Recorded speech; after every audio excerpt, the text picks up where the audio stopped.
Welcome to the Dolphins Today by Chat Sports. I am Nic Rohloff, and on today's show, we are going to react to what Stephen A. Smith had to say on the Miami Dolphins. And spoiler alert, it is not something that is kind. He let the Dolphins have it on First Take after the loss against Green Bay on Thanksgiving. But before we get into what he had to say, help us out here by growing today's show and channel by sharing today's video. We were trying to become the largest and stay the largest Dolphins YouTube channel there is. Well, the best way to do that is send it to family members, coworkers, and friends who may not know the channel. Spread the word because we're dropping content on a daily basis surrounding the Miami Dolphins.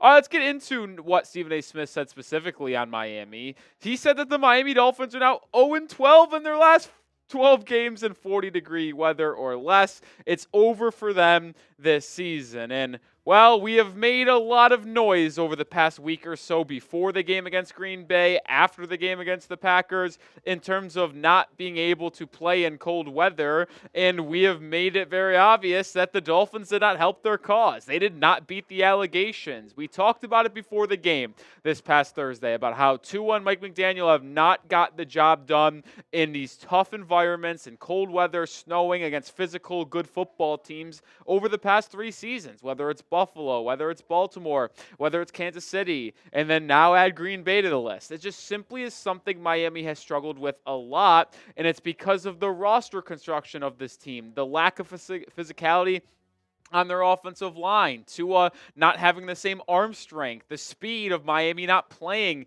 as fast in these cold weather games, because when it gets cold, you have to rely on more physicality than you have to do with speed and agility.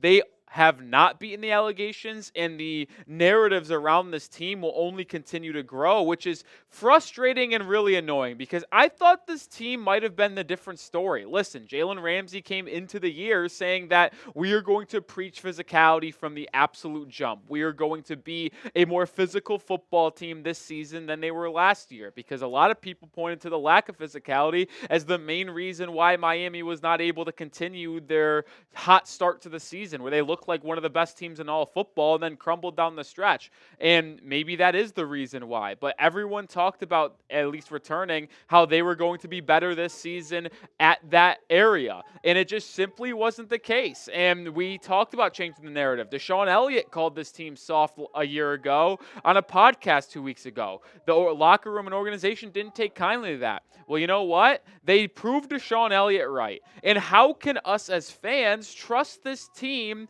any more in the cold? Like, if there's a game on the road in December, late November, January, why would people ever pick the Dolphins? Because they have not been able to prove they would able to win these games. And the sad part is, folks, meaningful football games are in the cold. When are the biggest games of the season played? In December and in January. Unless you are in a dome, unless you have home field advantage throughout, you are going to have to play in these cold environments. I keep on bringing it back to Buffalo, to Kansas City, to Baltimore, to Pittsburgh. These are the cream of the crop in the AFC. And unless you finally unseat Buffalo, which, by the way, if you want to unseat the Bills in the AFC East, you're probably going to have to beat them in Buffalo in a cold weather environment. Like, you need to have home field advantage if you want to make the postseason. But because they have not been able to do that, you have to win games in these weathered environments that require more physicality, and they have proven time after time after time not able to do so, and it's getting very, very frustrating. And before we continue the conversation on today's show, let me know what your thoughts are. Will you ever heal? Will you ever learn to trust the Dolphins in these cold weather games? If you believe that they will turn it around at some point, type Y for yes. If you think it's going to be same old, type N for no. And it's not just Stephen A. Smith bashing the Miami Dolphins. Right after the game in the locker room, Packers players were clowning the Dolphins, which just feels so bad. Like, it is worse than anything. Josh Jacobs was asked about Miami and how they looked in the cold. He said, them guys look cold. We was ready to get to it. So the Packers obviously know that they play in these weathered environments. They were ready to go, but the Miami Dolphins were not. after all this week about Tua saying we're excited to have the opportunity to kill the narratives, excited about having an opportunity to win a big game on the road in late November in a primetime environment. The other team knew it. And when the other team knows that you aren't ready to play in that type of environment, in that type of weather, they get more confidence. They are telling themselves on the sidelines, they don't want to be here. We have their number. Just keep on getting to them. Go downhill. Beat them. And it was reflected in the fact that the Dolphins had 20 missed tackles that resulted in damn near 160 yards for the Packers offense on Thursday night. Like, not even mentioning the offensive struggles in short yardage situations when they really needed to have more physical offensive line point of attack. The defense was even more of a disappointment than the offense, in my opinion, because they weren't tackling. They were playing soft. It was disgusting to watch. Xavier McKinney said something very similar. I think it affected their whole team. Obviously, they're coming from Miami. It's hot out there, and then when you come here and then play in that cold weather, you get affected by it. It just sucks that you are getting clowned by the media. Everybody knows in the media and in the analyst landscape that you are unable to win these type of games, and then you have opponents saying the same thing. It's just flat out embarrassing. There's no other word to use than embarrassing, because I'm sick and tired of the entire NFL knowing that the Dolphins can't play in cold games. I'm sick and tired of analysts clowning us. I'm sick and tired of other fans of different NFL teams clowning us. Like, it's just embarrassing. It's bad, and I'm sick of it. Something needs to change. And if you didn't watch our video yesterday because you weren't subscribed, make sure you are subscribed, because we will drop content every day. And on yesterday's video, I detailed what I think needs to change for the Miami Dolphins in the offseason in order for them to become a better team in these type of games where they need to be, in terms of upgrading the interior offensive line, overhauling the secondary, potentially getting rid of Chris Greer as GM and finding a new GM that isn't going to neglect that need on the interior offensive line as well as the defensive line, and bring in more physical football players rather than speed. It's just tough. It's annoying, and I'm sick and tired of talking about it, and hopefully this is the last video we do end up talking about it over the next week or so. But we're going to continue breaking it down now, because Emmanuel Acho had this to say on Mike McDaniel that I wanted to show.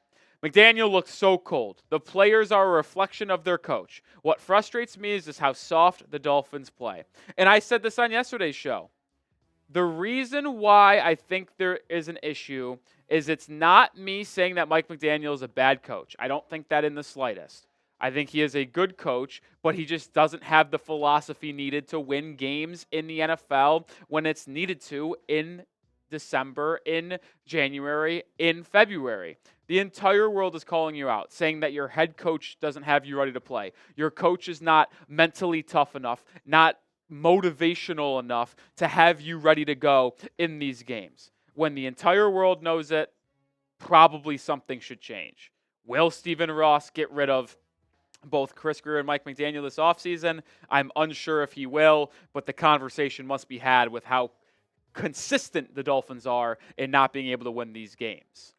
Before we end today's show with a little outlook on the playoffs and how things went on today's Sunday's afternoon slate, make sure you do get these Dolphins jerseys for the holidays, whether you're getting them for yourself to just spoil yourself, whether you're getting them for a family member or a friend. Either way you want to slice it, Dolphins jerseys, all colors, all sizes, different players, Tua, Phillips, Tyreek Hill, Jalen Ramsey, Jalen Waddle, it does not matter. It is the perfect gift this holiday season. Chatsports.com/Dolphins jersey has the link.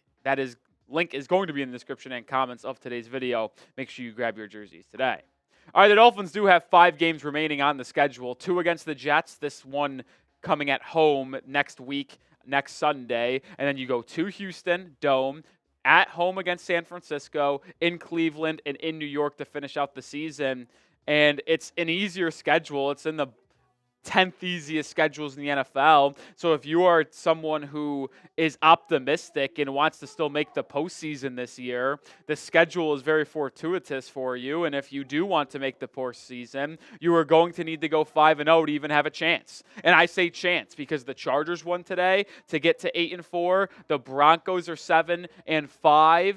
And if you want to make the playoffs, there is no doubt about it. You have to go 5-0. There is no way 9-8 gets you into the postseason. 10-7 might not even get you into the postseason if Denver and Los Angeles just keep on winning. You have to keep the foot on the pedal, and you have to get 5 wins in your last 5 games. But I don't know if it will even matter. Because let's be honest here, folks. If they make the playoffs as the 7th seed, you know what they're going to have to do? They're going to have to travel to Pittsburgh, or they're going to have to travel to Buffalo/Kansas City. Will the Dolphins win a game in Kansas City, in Buffalo, in Baltimore, in Pittsburgh as the 7th seed in those cold weather?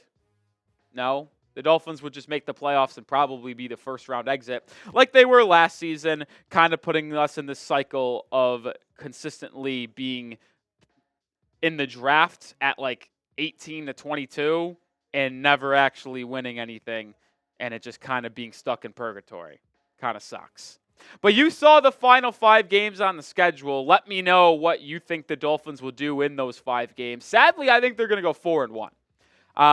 I do. I really think they're going to go 4-1, and they're going to finish 9-8 and miss the playoffs by a game, which will absolutely suck. Hopefully I'm wrong. Let me know what you think the Dolphins will do down in the comments section. And make sure you are subscribed because we're still going to cover this team on a daily basis. We'll be live on Tuesday for our weekly live show. We'll be live again next Sunday for Dolphins-Jets Week 14 watch party. You might have given up on the season. Even though things look grim now, we are still going to be here for every game, and we're still going to root for the Dolphins to win every game because as a fan, I think you should try to want to be in the playoffs every year. Even though we might be stuck in purgatory, I still think getting into the dance is better than not. So I'm going to root for wins. Hopefully I see you guys on Sunday.